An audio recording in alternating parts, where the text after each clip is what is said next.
Olá, esta é mais uma aula de legislação, de noções de direito para concurso público.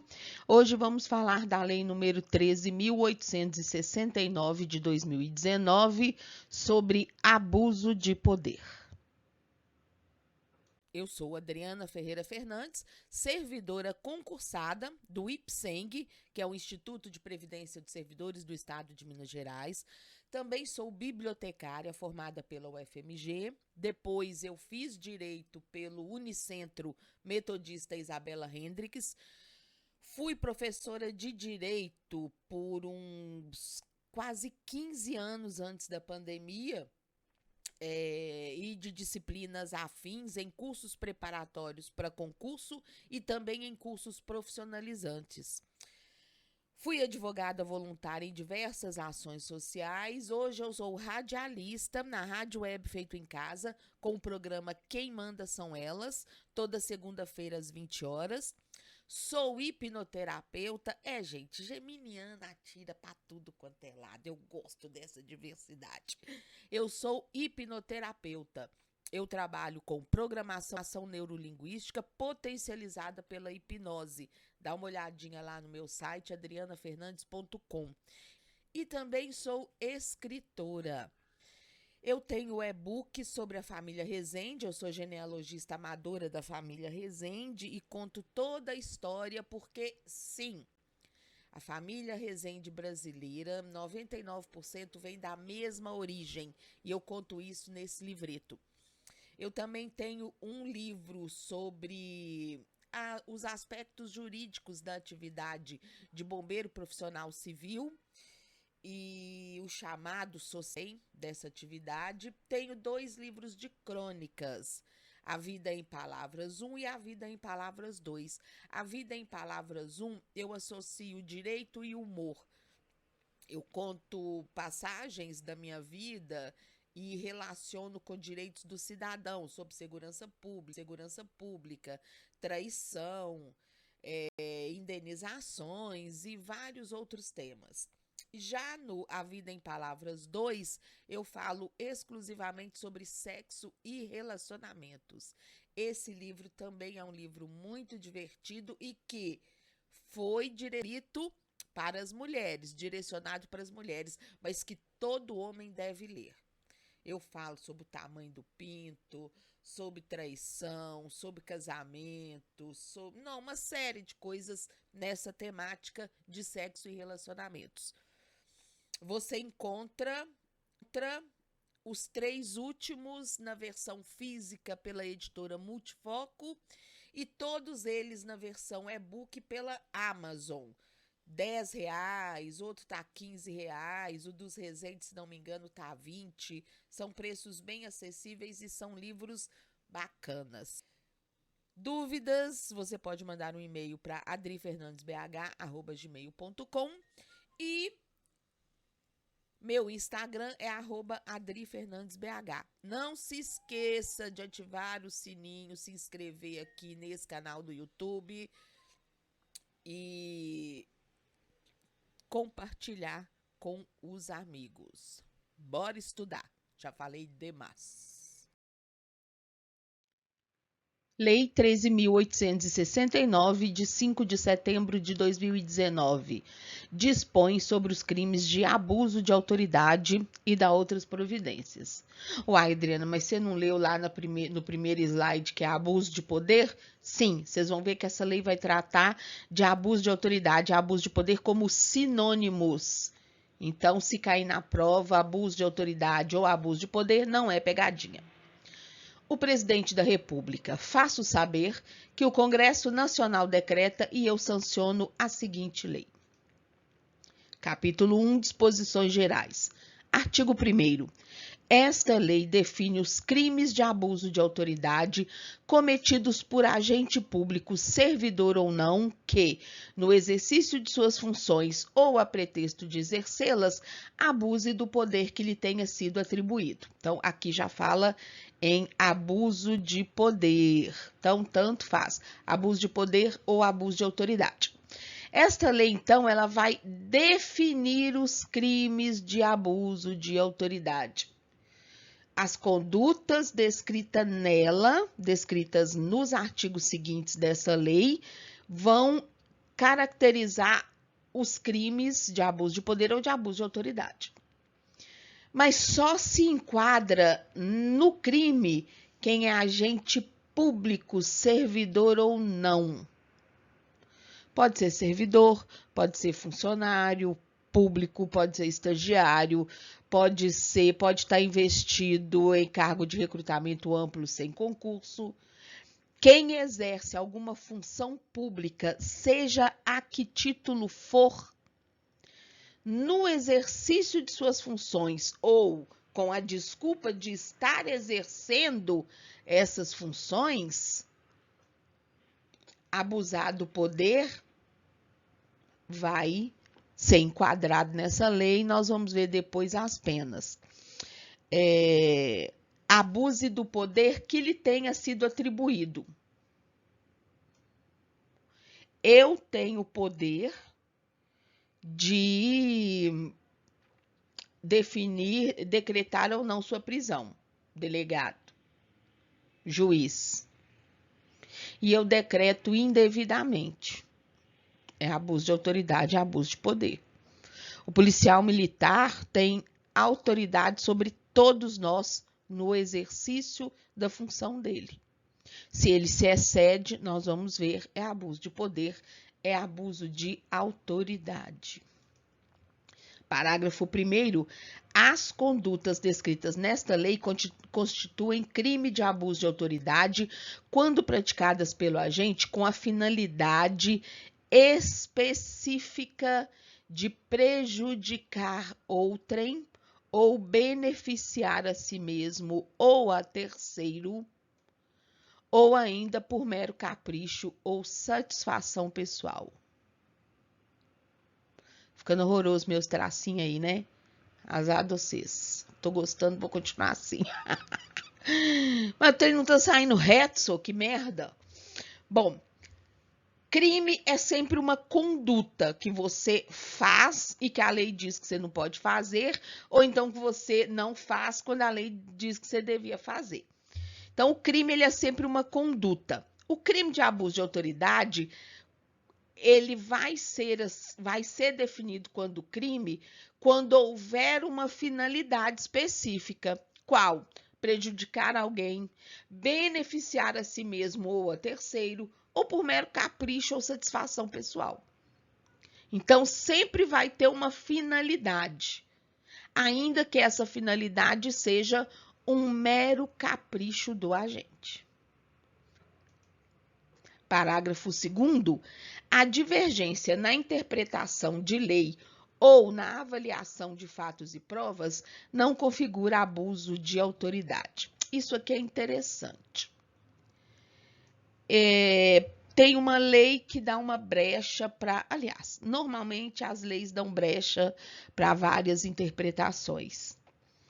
E eu, administrador, cometo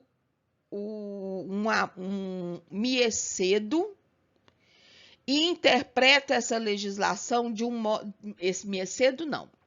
No exercício da minha função, eu analiso e interpreto essa legislação de modo que prejudica um servidor. Vem o órgão jurídico e fala, não, o senhor está errado, o servidor tem razão. Não posso ser enquadrada no crime de abuso de poder, porque foi uma mera interpretação de lei, foi o meu entendimento. Sinto muito se prejudicou você. Não foi uma atitude deliberada para prejudicar alguém por satisfação pessoal. Não, foi uma análise de normas ou então foi uma avaliação de fatos e provas, por exemplo, dentro de um processo disciplinar, e eu avaliei aquela prova de modo a demonstrar que você praticou o delito, mas aí vem a comissão e diz que não, aquele delito não foi bem daquele jeito e prova que eu estou errado. Nesses casos, é interpretação de norma e de fatos que eu, agente público, estou realizando. Nessa função não há crime de abuso de autoridade. Ainda que a minha interpretação te prejudique ou beneficie alguém terceiro, mas não vai constituir crime de abuso de autoridade, porque faz parte do processo ou judicial ou administrativo um falar uma coisa, o outro falar outra. E se eu estou interpretando ou analisando o fato com fundamento ali, não tem por que dizer que eu agi deliberadamente, estou abusando do poder que eu tenho. Então, isso pode ser pegadinha de prova, tá? Divergência, ou seja, pensar diferente do outro na hora de interpretar a lei ou de avaliar fatos e provas, não constitui abuso de autoridade.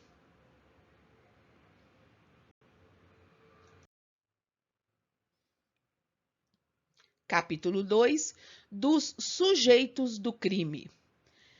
Artigo 2º.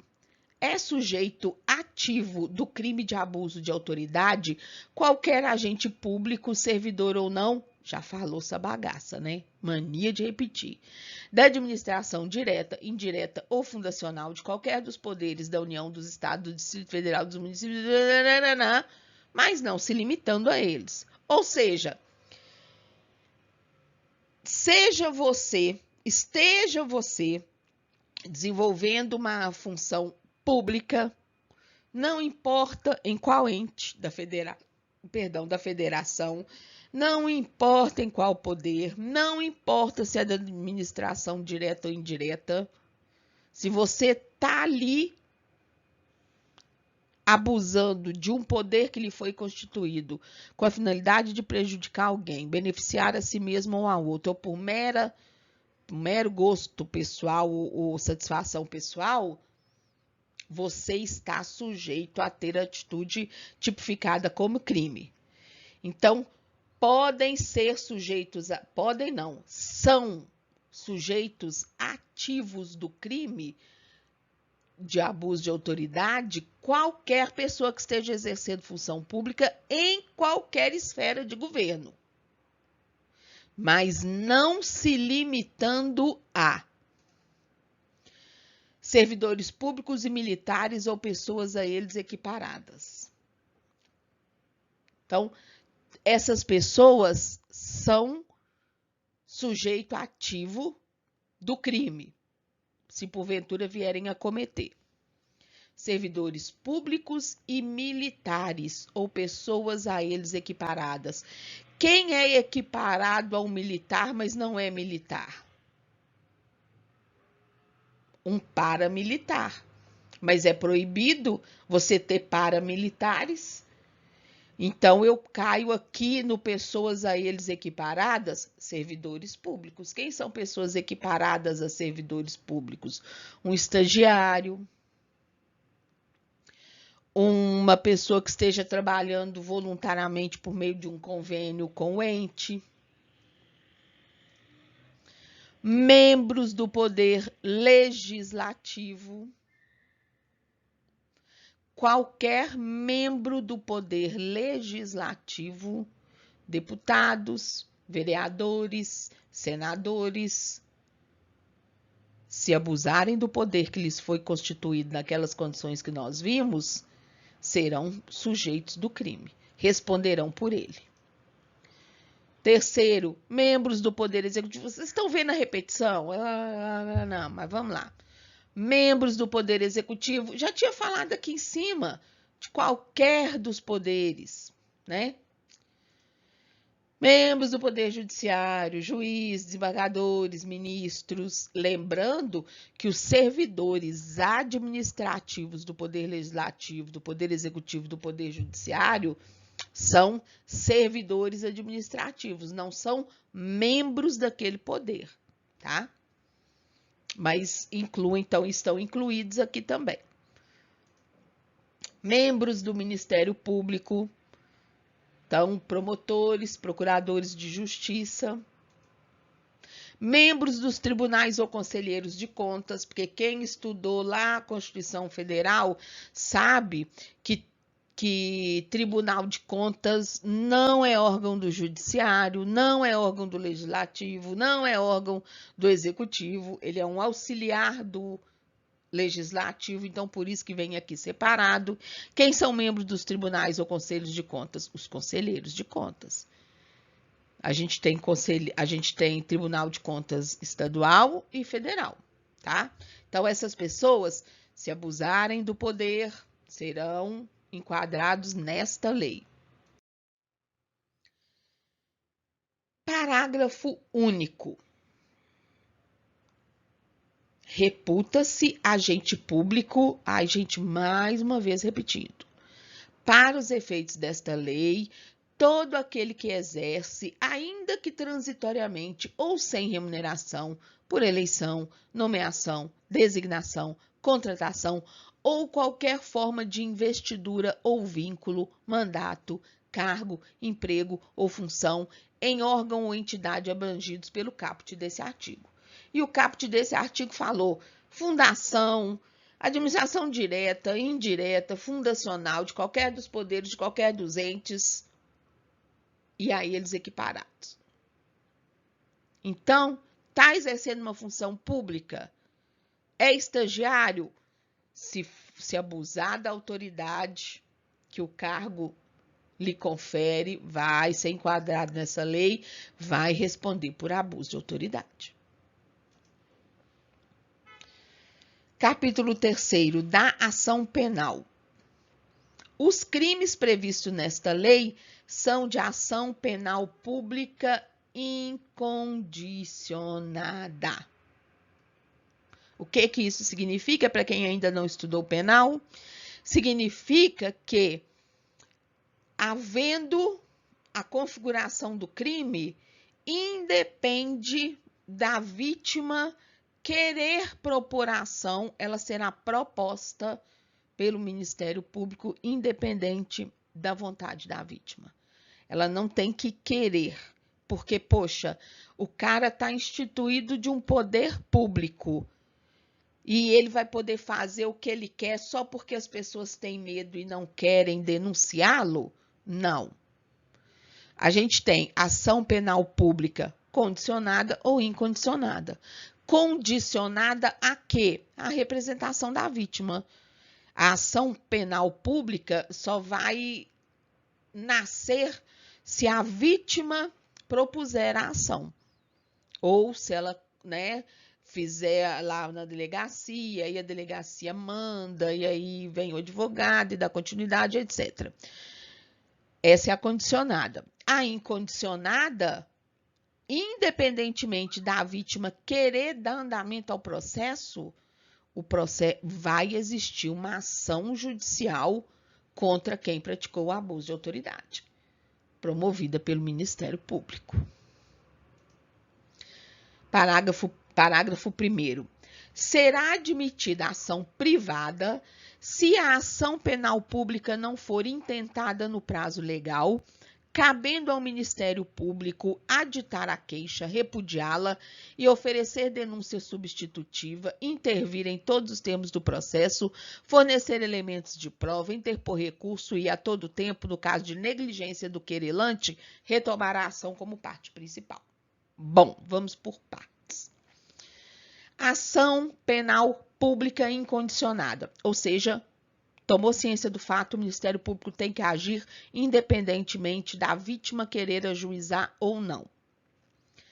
Mas acontece que o Ministério Público não fez isso, não ajuizou a ação no prazo que ele tem para fazer isso. Vamos botar aqui 6 meses. Não sei, gente, eu não lembro, mas vamos supor que seja 6 meses. Ele não fez isso. Nesse caso, a vítima vai poder ajuizar a ação. É a ação privada.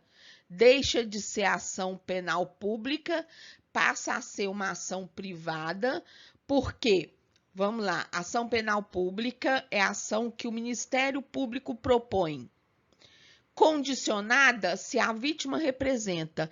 Incondicionada, independente da vítima propor. Privada, só a vítima pode propor a ação. E não é o caso dos crimes de abuso de poder. Só que o Ministério Público não fez nada, ele engavetou o processo, então a vítima entra com a ação. Se o Ministério Público ultrapassar o prazo para entrar com essa ação e a vítima desejar fazê-lo, aí então ela pode entrar com a ação e o juiz vai ter que aceitar. Uma vez que ela entrou com a ação, o Ministério pode fazer o que quiser nesse processo. É foda, né? Ele não entrou no prazo legal, mas pode meter o bedelho na ação dos outros. Coisas, né? Então, se o Ministério Público não agiu no prazo legal, a vítima correu e agiu. Então, é uma ação privada. Uma ação penal privada. Ela entrou com a ação, o Ministério Público pode aditar a queixa que ela apresentou, quer dizer, acrescentar coisas ali, repudiar, ou seja, dizer que aquilo não vale, mas aí, quando fizer isso, ele tem que apresentar uma denúncia substitutiva. Então, ele pode até dizer para o juiz, olha, esquece o que a vítima falou e olha aqui o que eu estou falando, que eu trago mais detalhes. Pode intervir em todos os termos do processo, em todos os passos, em todos os despachos, fornecer elementos, interpor recurso. Vamos supor que a vítima perca, ele pode e não entre com o processo, não com recurso, o Ministério Público pode interpor. E a todo tempo, no caso de negligência do querelante, quem é o querelante? É a vítima, é quem entrou com o processo, com a representação. Retomará a ação como parte principal. Então, se a qualquer momento, mesmo a vítima tendo ingressado com a ação, porque o Ministério Público não entrou, se ela em algum momento abandonar o processo ou deixar de cumprir algum ato do processo, o Ministério Público, então, retoma como parte principal. Mas, independente dele retomar a ação como parte principal, ele pode acrescentar coisas na queixa, pode pedir para desistir da queixa e aceitar a denúncia que ele fez e intervir nos demais atos. É muita coisa, né? Mas não é difícil, não. É só chatinho, mas não é difícil.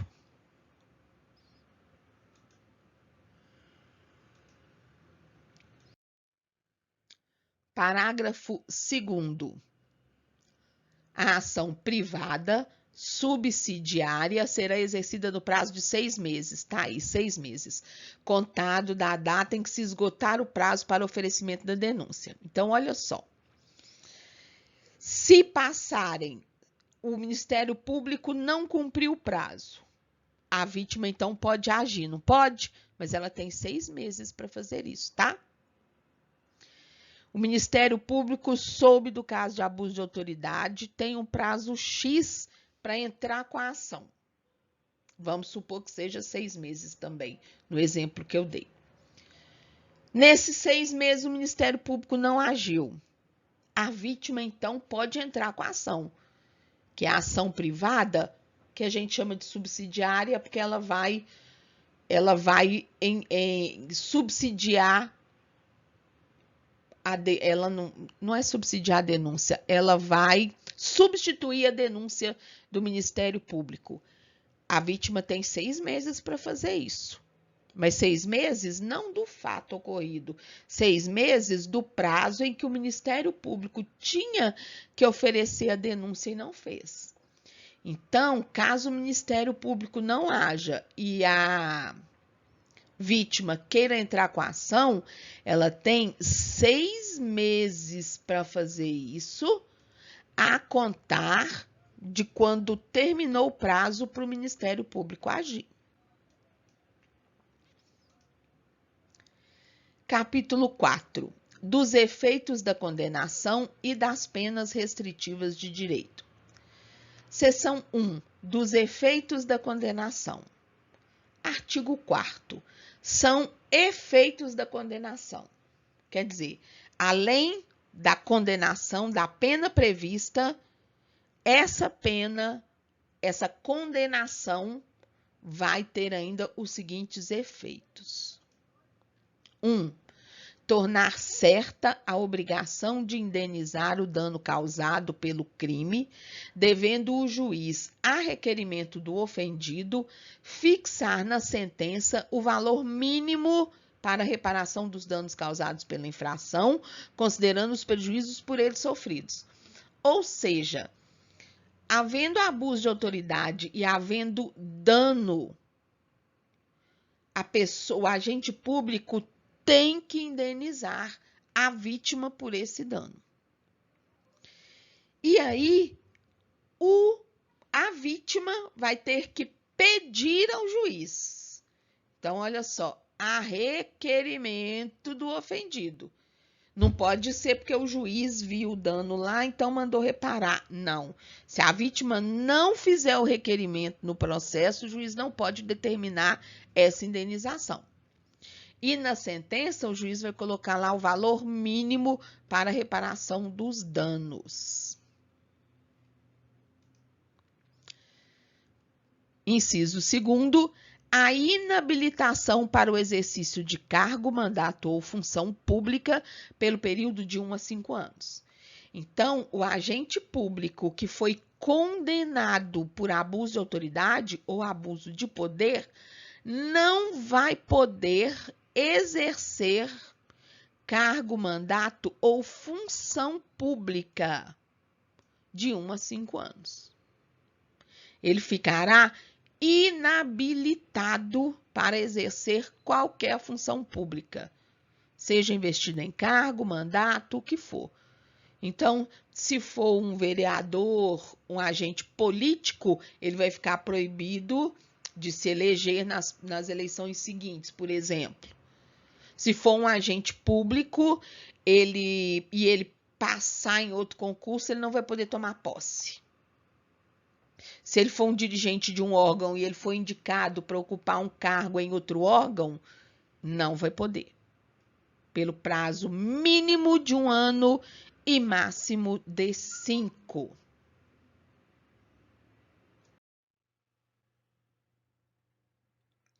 Também é efeito da condenação a perda do cargo, do mandato ou da função pública.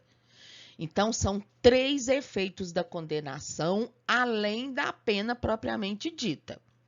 Primeiro efeito, se a vítima, se o ofendido requerer ao juiz indenização por algum dano causado, o agente, então, vai ter que indenizar a perda do cargo, mandato ou função pública e a inabilitação para o exercício de qualquer atividade pública, para ocupar qualquer cargo, mandato ou função no período mínimo de 1 a 5 anos.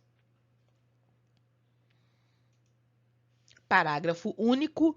Os efeitos previstos nos incisos 2 e 3, quais são? 2 e 3 é a perda do cargo, mandato ou função e a inabilitação de função pública no período de 1 a 5 anos. São condicionados à ocorrência de reincidência em crime de abuso de autoridade e não são automáticos, devendo ser declarados motivadamente na sentença.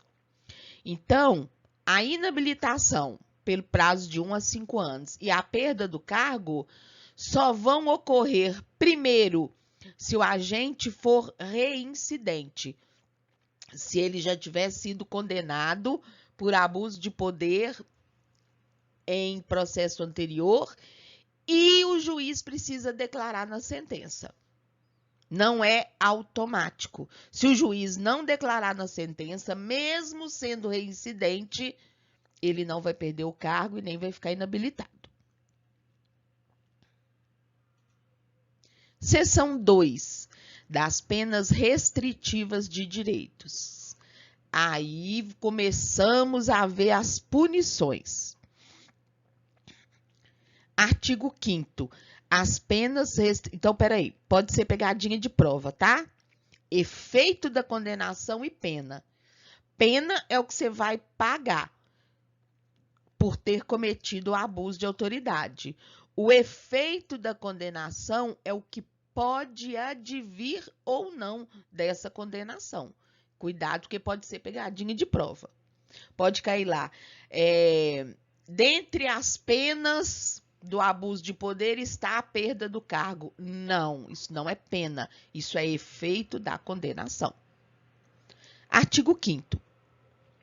As penas restritivas de direitos, substitutivas das privativas de liberdade previstas nesta lei são, ou seja, quando é que, ao invés de ser condenado à prisão, reclusão ou detenção, o que vai se dar como alternativa à pena privativa de liberdade, à reclusão e à detenção? A alternativa é você perder alguns direitos. Então, a pena restritiva de direito, ela é sempre substitutiva à pena privativa de liberdade. A pena restritiva de direito sempre vai substituir a reclusão ou detenção. Prestação de serviços à comunidade ou a entidades públicas. Prestação de serviço voluntário, tá? Sem receber nada. Suspensão do exercício do cargo, da função ou do mandato pelo prazo de 1 a 6 meses, com a perda dos vencimentos e das vantagens. Então, já temos aqui duas possibilidades de substituir a pena de reclusão ou de detenção. Conforme a gravidade do caso, vai prestar serviço à comunidade ou a entidades públicas voluntariamente, ou então vai ter suspenso o exercício da sua função pública e vai ficar sem receber vencimentos e vantagens de 1 até 6 meses. Prestação de serviço à comunidade ou suspensão de 1 a 6 meses com perda de remuneração.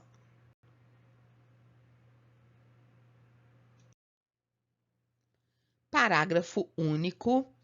As penas restritivas de direitos podem ser aplicadas autonomamente ou cumulativamente. Ou seja, autonomamente pode ser aplicada a prestação de serviço voluntário ou a suspensão do exercício com perda da remuneração, mas dependendo da gravidade do caso, podem ser aplicadas ambas. Uma ou outra, ou as duas. Capítulo 5 das sanções de natureza civil e administrativa. Artigo 6º. As penas previstas nesta lei serão aplicadas independentemente das sanções de natureza civil ou administrativa cabíveis. O que é sanção de natureza civil? É porque a pessoa ainda pode responder um processo na corregedoria do órgão, o crime de abuso de poder ou abuso de autoridade pode ter uma série de implicações. E não é porque ele vai responder por processos relativos a esse mesmo crime em outros âmbitos que vai substituir a penalidade dessa legislação, não. As penas previstas nesta lei de abuso de autoridade vão ser aplicadas, se ele for condenado, claro, independentemente das sanções de natureza civil e administrativa cabíveis. Perdão. Então, ele pode ter penalidades administrativas, por exemplo, na corregedoria do seu órgão. Ele pode ter sanções de natureza civil, que é o caso de indenização, e ainda as penalidades previstas nesta lei. Parágrafo único. São Brás. Perdão, gente. As notícias de crimes previstos nesta lei que descreverem falta funcional serão informadas à autoridade competente com vistas à apuração. É aquilo que eu falei. Se além do cometimento do crime, a ação exercida implicar também em falta prevista no estatuto desse servidor, ele vai ser punido administrativamente lá no órgão dele. vai ser informada a autoridade competente, no caso é o chefe maior do órgão, para que ele determine a instauração e, se for o caso, a punição devida. Artigo 7º. As responsabilidades civil e administrativa, ou seja, ele sendo apurado que realmente ele cometeu aquilo e aí ele vai ter que pagar por isso, então a responsabilidade civil e administrativa são independentes da criminal, não se podendo mais questionar sobre a existência ou a autoria do fato quando estas questões tenham sido decididas no juízo criminal. Olha só, são autônomas, correto? Você pode ser condenado no criminal, pode ser absolvido no administrativo, pode ser condenado no civil e assim vai. Pode ser condenado no administrativo, absolvido no civil, absolvido no criminal, porque cada âmbito jurídico define uma conduta punível diferente. Então, você pode ter exercido uma conduta que é punível no âmbito criminal, mas não alcançou uma conduta punível no âmbito administrativo. Por isso que são independentes. Porém, quando o juiz criminal disser que o fato ocorreu e que foi ele quem praticou, na esfera civil e na esfera administrativa, isso não tem mais que ser apurado. Se o juiz criminal bateu o martelo, foi fulano e ele realmente cometeu esse crime, aí na esfera civil e administrativa só cabe, então, aplicar a responsabilidade. Ou seja, responsabilidade civil e administrativa são independentes da criminal. E aí, o que acontece? Vamos ver se realmente foi ele que fez, vamos ver se ele não foi induzido por outra pessoa.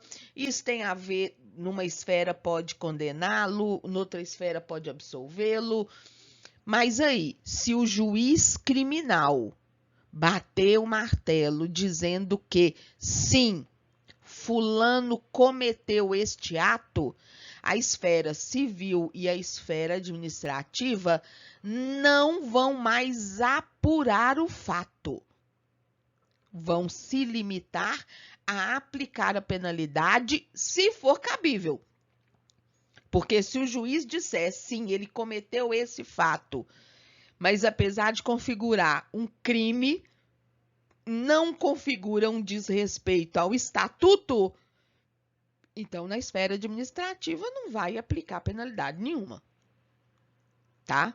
Isso é porque em cada âmbito, ao iniciar um processo, você tem que apurar se realmente houve o fato criminoso, se realmente foi aquela pessoa que fez, e se houve o fato, e se ela fez, cada esfera tem a penalidade correspondente. No caso do abuso de autoridade, se na esfera criminal o juiz bateu o martelo, fulano fez isso, está condenado a tanto, na esfera civil e administrativa não haverá mais nenhum tipo de apuração, a não ser a aplicação da penalidade, se aquela conduta que o juiz criminal afirmou que ele cometeu, em sentença, claro, implicar também punição nas esferas civil e administrativa.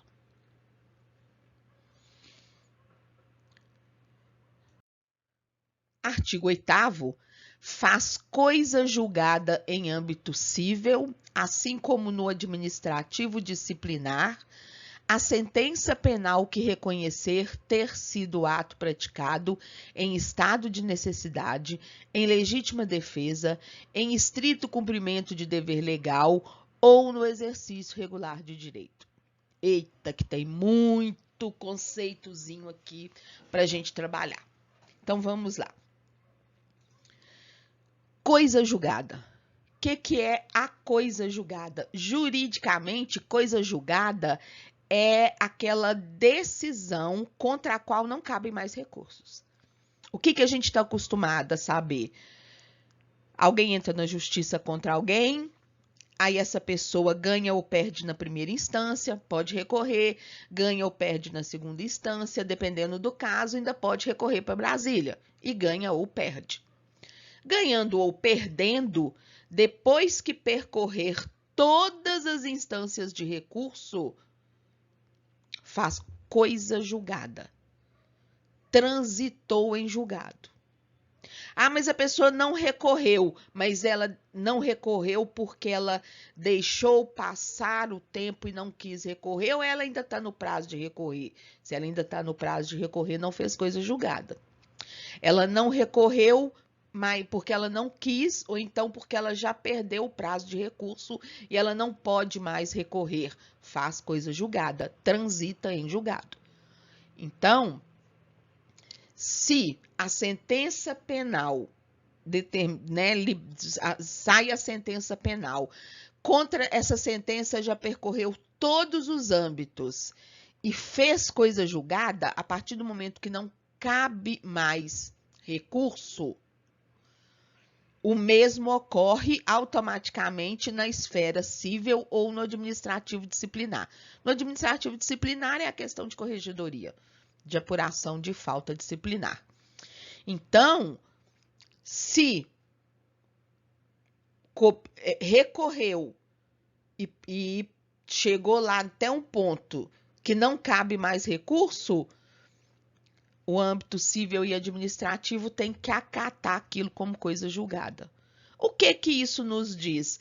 Que então, no parágrafo anterior, quando fala que quando a sentença penal aponta o fato e a autoria, o civil e o administrativo tem que acatar, significa que cabe recurso.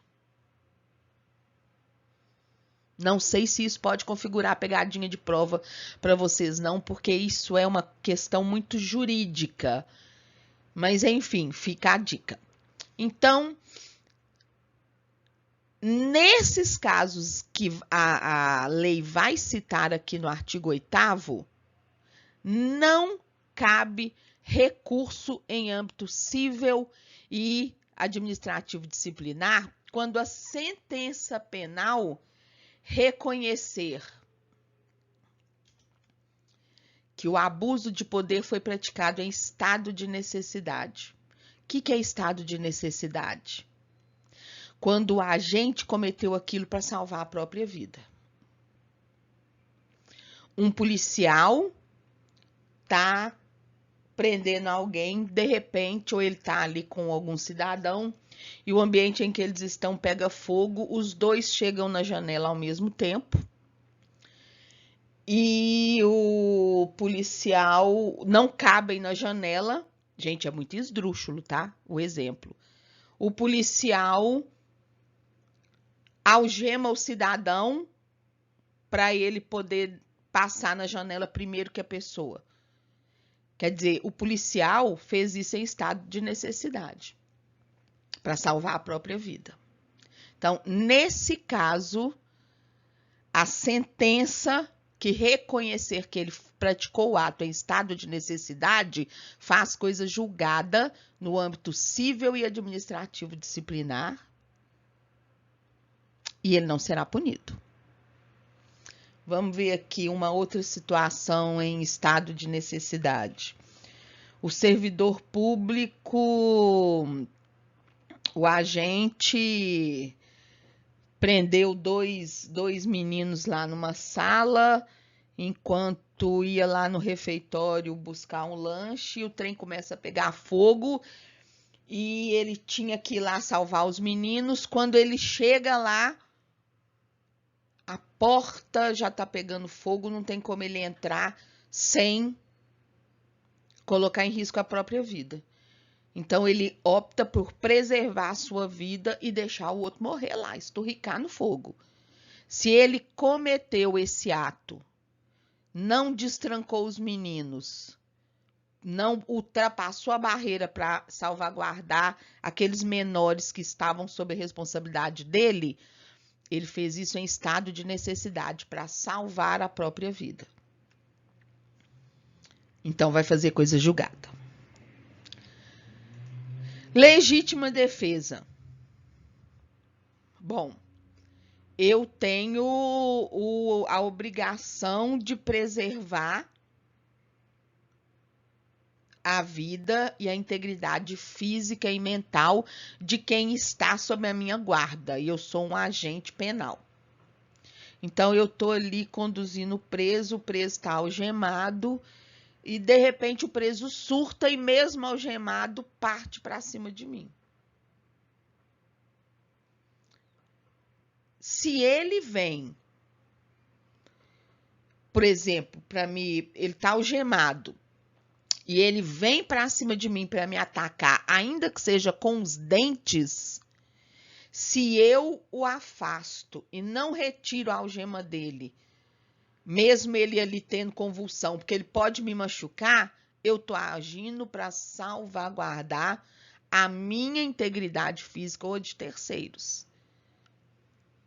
Então, é legítima defesa. A legítima defesa, ela distingue do estado de necessidade, porque no estado de necessidade você não pensa muito racionalmente, não. Quando sua vida está em risco, você não pensa muito, não. Você só age. A legítima defesa, ela é racional. Você pensa para agir, para afastar aquele perigo. Então, o sujeito está com... Eu sou um agente penal e eu preciso tirar as algemas do preso. Mas se eu tirar a algema do preso, ele ataca quem está perto na audiência. Então, eu não vou tirar. Ah, mas tem que tirar, se você não tirar é abuso de poder. Não vai ser abuso de poder. Se não tirar as algemas, ele te ataca ou ataca terceiros, é importante também, porque fala em legítima defesa. E no Código Penal a gente tem legítima defesa de si ou de outrem. Então, não importa se você comete algo que seria previsto como um abuso de poder, mas você faz isso para salvaguardar a sua integridade física, a sua vida, ou a de outra pessoa, ou a de outrem. Tá valendo, você não vai ser penalizado e faz coisa julgada no âmbito civil e no administrativo disciplinar. Quando você age no estrito cumprimento de dever legal. Eu estou com uma cidadã que está furtando alguma coisa e ela está grávida. E eu sou um policial. E a mulher tá estapeando os outros, tá fazendo e acontecendo, tá abusando ali da prerrogativa de estar grávida, achando que ninguém vai pôr a mão nela. Você tem o estrito dever legal, a lei determina que nesse caso você algeme a mulher. Não, mas ela tá grávida. Uai, mas ela estava agredindo as pessoas. Nossa, mas a lei protege a mulher grávida. É, mas eu tenho o dever legal de impedir que ela faça mal a si e a outras pessoas. Então, eu vou algemá-la. Ah, você está agindo como abuso de autoridade. Com abuso de autoridade. Se ela não estivesse agredindo outras pessoas, sim. Porém, ela está. Então, eu tenho a obrigação de algemá-la. Ou então, no exercício regular de direito. O que é o exercício regular de direito? É a mesma coisa que o estrito cumprimento de dever legal. Só que o estrito cumprimento de dever legal vai se aplicar aos militares e o exercício regular de direito aos civis. Então, se um civil pratica um ato que poderia configurar abuso de autoridade, porém ele faz isso porque ele tem a obrigação de salvaguardar aquela situação ali, ele não vai ser penalizado. Na hora de configurar os crimes, fica mais fácil de dar exemplo, e aí a gente volta nessa questão. Essa lei, ela é uma daquelas que vale muito a pena vocês fazerem esquema, resuminho, né? Aliás, em qualquer coisa que você for estudar, é bacana no dia seguinte fazer um resuminho, na semana seguinte fazer um esquema, porque aí você grava mais. Isso é pura PNL. Então, revisar a matéria é sempre muito bom. E tem lei que é super fácil, como essa, que tem tantos detalhes, que dá para você fazer esquemas que a gente chama de mapas mentais muito ricos. Então, vale muito a pena fazer essas revisões, tá? Capítulo 6 dos crimes e das penas. Agora a gente entra naquelas condutas que são consideradas como abuso de poder ou abuso de autoridade e qual a penalidade. Artigo 9º. Decretar medida de privação da liberdade em manifesta desconformidade com as hipóteses legais. Ou seja, prender alguém, determinar a prisão de alguém, fora das situações que a lei autoriza isso, é abuso de poder. E qual é a pena prevista? Detenção de 1 a 4 anos e multa. Então, vamos lá. Quem pode decretar prisão? Medida preventiva de liberdade. Só juiz ou delegado. Então, esse artigo 9º aqui já acata só juiz ou delegado. Se eles decretarem a prisão de alguém fora das hipóteses legais, quais são as hipóteses legais de prisão? Para quem já estudou penal, tem lá. Para manter, durante o prazo para coletar, em flagrante, naquele prazo para coletar os dados, aí tem que soltar. Ou então, se tiver ameaçando testemunha, para salvaguardar a opinião pública, se tiver assumindo provas do processo, se já tiver o trânsito em julgado da decisão, etc, etc, etc. Não se enquadrando a prisão em nenhum dos casos legais, ela não pode ser decretada. Se decretar, o juiz ou o delegado, ambos agentes públicos que fizerem isso, estão sujeitos à pena de detenção de 1 a 4 anos e multa. Opa! 1 a 4 anos e multa, detenção. Detenção é pena privativa de liberdade. Então, ele pode pegar aquela medida restritiva de direito, substitutiva à pena de privação de liberdade, que é o quê? Vamos relembrar aqui com tia Dridri. Tchananã. São duas situações. Prestar serviço voluntário em serviço comunitário ou em entidade pública, ou então ficar suspenso das suas atividades públicas com perda da remuneração e vantagens pelo prazo de 1 a 6 meses. Se ele não quiser pegar a detenção de 1 a 4 anos, lembrando que detenção começa no regime semiaberto, ele vai pegar uma dessas duas penas restritivas de direito. Ah, Adriana, mas ele é reincidente. Opa! Se o juiz determinar, a gente ainda tem os efeitos da condenação. Que quais são? Relembrando aqui com a tia Didi também, quais são os efeitos da condenação quando ele é reincidente? Ficar inabilitado para o exercício da função, ou seja, nenhum dos dois vai poder prestar novo concurso pelo prazo de 1 a 5 anos. O juiz determina se vai ser 1, se vai ser 2, se vai ser 3, se vai ser 4, se vai ser 5 anos. E vai perder o cargo de juiz ou o cargo de delegado. Pode ser, tem que estar na sentença, as duas.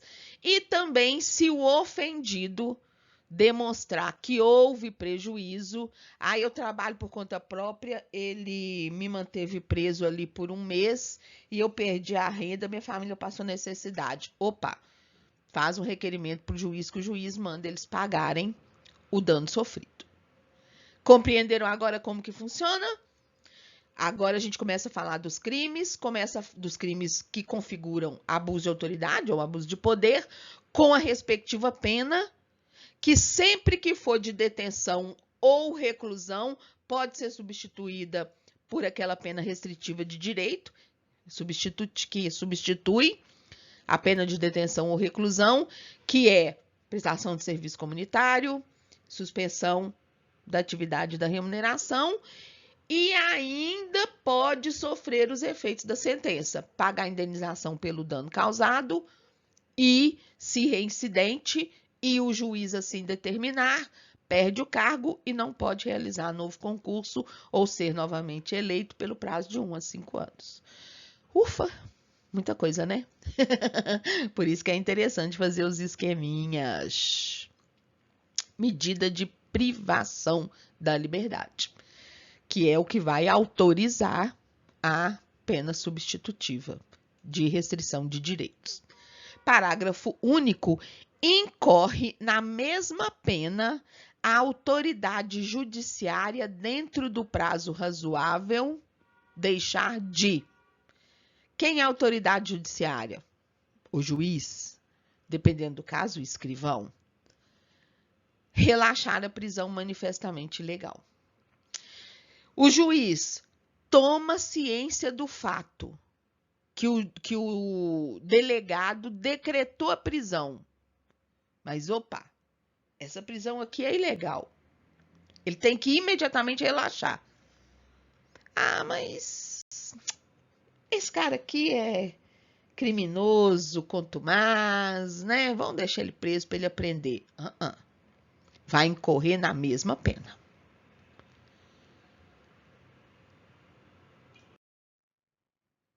Gente, essa aula está ficando grande demais. A gente vai dar uma interrompida aqui e continuar no próximo vídeo. Até breve.